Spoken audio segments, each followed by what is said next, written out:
This video is very important to help you understand the world, to think differently and with a new lens. How many times have you noticed that whenever Pakistan makes the news, there's this strange reaction you see online? A kind of automatic response.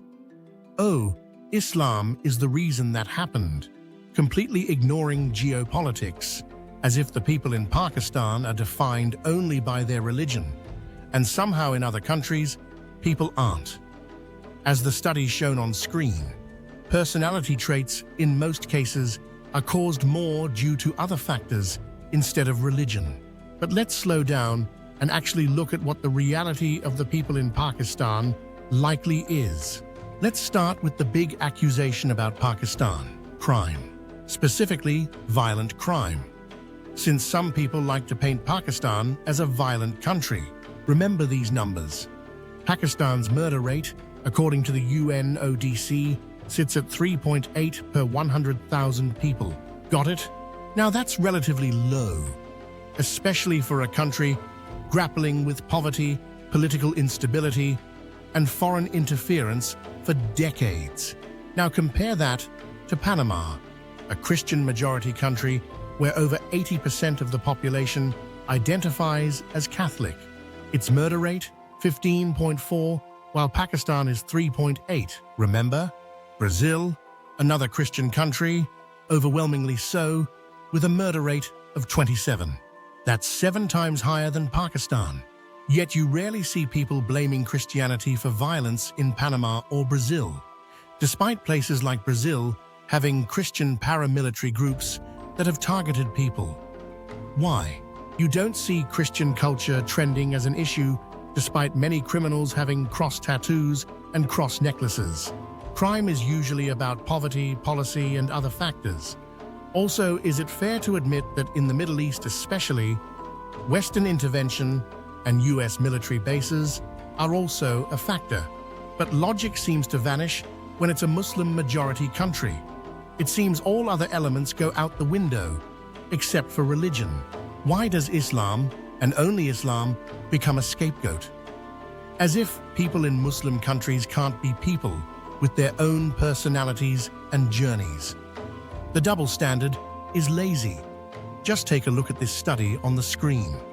There are now facts available to counter the narrative. Question: why does Uganda have some high crime towards women? It's a Christian country, and it's relatively a religious country too.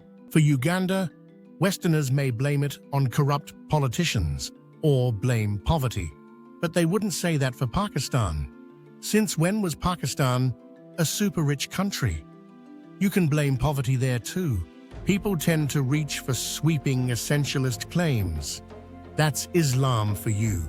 As if 1.9 billion people around the world share a criminal code. That's conspiracy-level thinking. Humans are humans. We touched on legal systems. Let's clear that up too. I bet you think Pakistan has a fully implemented Sharia law. Pakistan isn't a theocracy. It's a hybrid legal system, combining British common law with Islamic principles. Most crimes, theft, murder, fraud, are dealt with in secular courts, not Sharia courts. Judges are trained in civil law. Universities exist. The reality is a far cry from the fantasy people like to push online. And if religious influence in law is such a problem, let's be consistent. In Poland, the Catholic Church heavily influences laws, particularly on reproductive rights. In fact, in Poland, offending religious feelings is a crime. It has blasphemy laws. Also, did you know that Panama has even more restrictive abortion laws than Pakistan? So ask yourself, why don't people panic about Christian law in these places? Why does religious influence only become sinister when it's Islamic? Really think about that. Leave a comment below. Why do you think religious influence only seems sinister when it's Islamic? And while we are now this topic, do you find it odd how people criticize Pakistan for including Islamic studies in public schools? But look at Colombia, officially a secular state. Yet in rural areas, Christian missionary groups still run public education. Children recite prayers, memorize Bible verses, and are taught Christian morality, often in schools funded by the state. So where's the outrage for Colombia and Christian conservatism? Ask yourself, is conservatism only good if it's Christian? Where are the viral posts condemning Christian indoctrination? The criticism isn't consistent. It's not fair. Now, let's talk about the next generation, the youth. Young people in Pakistan today aren't living in some isolated bubble. They're online, like you. They are politically aware. And yes, they're frustrated, like youth everywhere. Just like the youth in countries like Panama, where Gen Z activists have protested against corruption, inequality, and state surveillance. Pakistani youth have stood up too. The youth in Pakistan are questioning state institutions, organizing for climate justice, and demanding accountability from both politicians and religious figures. They're not afraid to call out hypocrisy, whether it comes from the West, from their own elites, or even from interpretations of religion. They're trying to reshape their society, not destroy it. Just like young people in Brazil fighting police brutality, or youth in Colombia pushing back against Christian-based education laws. The only difference is, when it happens in Pakistan, the whole movement gets ignored or dismissed as either radical or too little, too late. But that erasure says more about us than it does about them. We tend to undermine their movements. Before we wrap up, let's get something straight. There isn't just one Pakistan. In the north, places like Gilgit are steeped in traditional tribal customs. Community and local councils that make decisions differently from the central government. And some of these traditions get confused with Islam. But they were there before Islam came to that area. Meanwhile, in the south, cities like Karachi, one of the world's largest megacities, are dealing with issues that look more like urban centers anywhere else.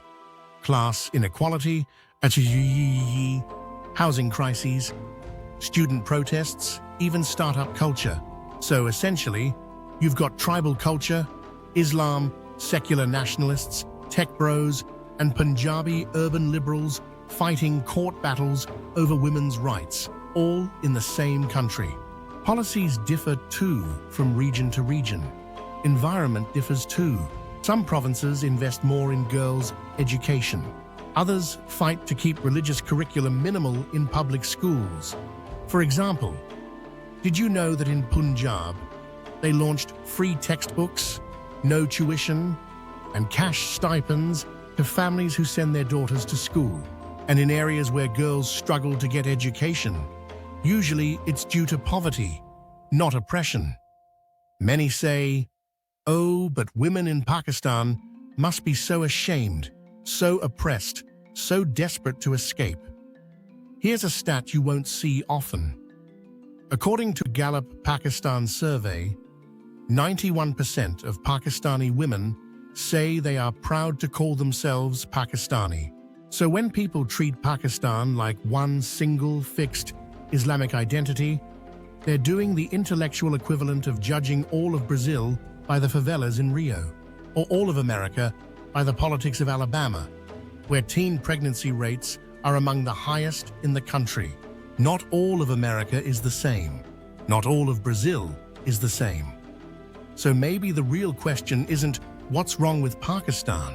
Maybe it's why are we so addicted to blaming Islam, but allergic to blaming Christianity when it fits the same pattern? Crime is complex. Legal systems are messy. Every education system reflects who holds power. In the US, some states ban books that mention racism or gender identity. Take a look at the screen for more information for you to look into in your spare time. So can you agree that scapegoating 1.9 billion Muslim normal people for every problem in every Muslim country is not logical, but in fact dumb? It's not nuance. It's not being open-minded. Real nuance means asking hard questions, looking at systems, history, economics, and thinking logically, It means resisting the urge to blame 1.9 billion ordinary people for the actions of a few or the failures of a state. Nuance isn't loud. It's uncomfortable. It demands more from you than outrage. That's cherry-picked propaganda, the kind that treats one religion like a threat and another like a given. The kind that pretends to be concerned about human rights, but only when it's convenient. Subscribe for more content.